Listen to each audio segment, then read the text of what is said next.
Under every shiny golden age, there's always the same ice-cold truth: money has never, ever been safe. Not in empires, not in revolutions, not even in those so-called peaceful decades between wars.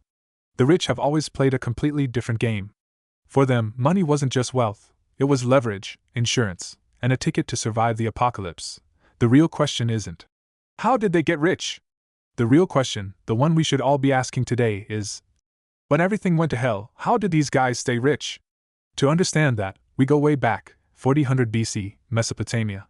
Back then, rich didn't mean a fat bank account, it meant controlling resources nobody could easily seize. Sumerian kings didn't lock their silver in vaults. They parked it in temple loans, fertile farmland, and trade monopolies that stretched across deserts. Temples were both places of worship and the ancient world's central banks. Touch a temple's assets? You're basically flipping off the gods. Who's got the balls for that? Religion was literally the oldest offshore account in history. In Egypt it was even cleaner. Pharaohs in the court didn't hoard coins. They owned the fertile Nile Valley, massive grain warehouses, gold mines in Nubia. To take that stuff you'd have to dismantle the entire state first. On top of that they set up temple endowments, the ancestors of modern trusts. Dynasty changes, palace coups, whatever, the land stays in the family. Inflation? Currency crash? Don't make me laugh. The land produced wheat every single year. In a world where people starved, wheat was harder currency than gold. Fast forward to 5th century BC Greece. Athens, Corinth, the Aegean Islands. Merchant dudes getting filthy rich from sea trade knew one coup or one war could wipe everything out. So what did they do? They never put all eggs in one city-state basket. Deposits in multiple ports, shares in different ships, banking buddies from the Black Sea to Egypt. Athens falls to Sparta? Just sail to Rhodes or Delos and restart, pockets still full.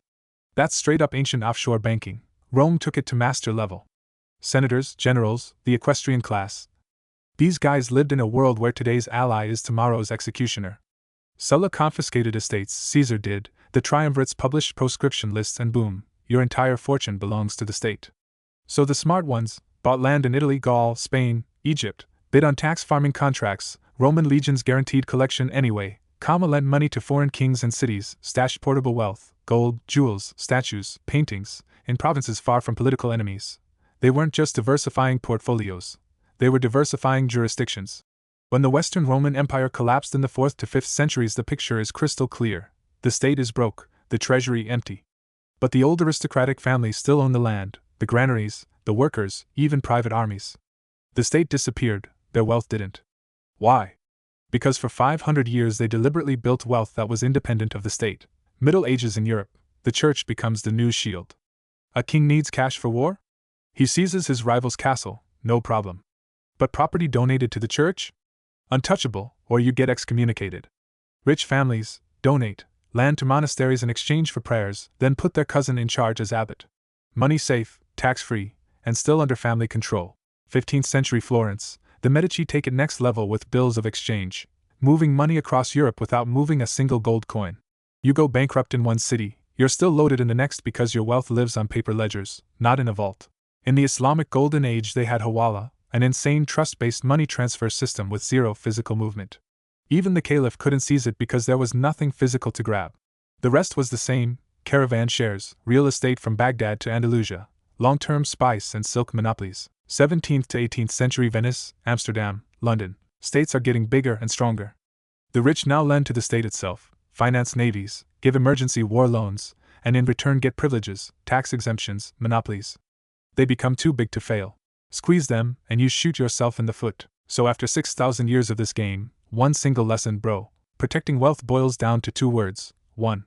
Control assets that produce value no matter who's in power: land, energy, food, trade routes, today even tech and data. Point 2.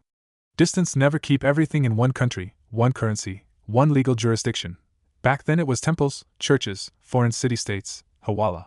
Today it's global stocks, accounts in Switzerland, Singapore, Dubai, Cayman, physical gold and silver, at home, in vaults, in other countries, properly stored Bitcoin and crypto, overseas real estate, family offices, trusts, foundations. Tools changed, logic stayed exactly the same. Anything the state can freeze with one click, devalue overnight, or tax to death is not 100% yours. Tomorrow they can slap capital controls, freeze accounts, crash the currency, hike taxes to 70%. History's rich never waited for disaster to hit. They moved early. Real financial freedom isn't having money. It's making sure that money survives chaos. The system works for those who know how to work around it. Everyone else cries later. But my money was safe in the bank. If this flipped a switch in your head, smash that like, hit subscribe, drop a comment. What's my move? And we'll figure it out together. History already gave all the answers. We're just asking the right questions. Take care, bro, keep the money, but keep the control too.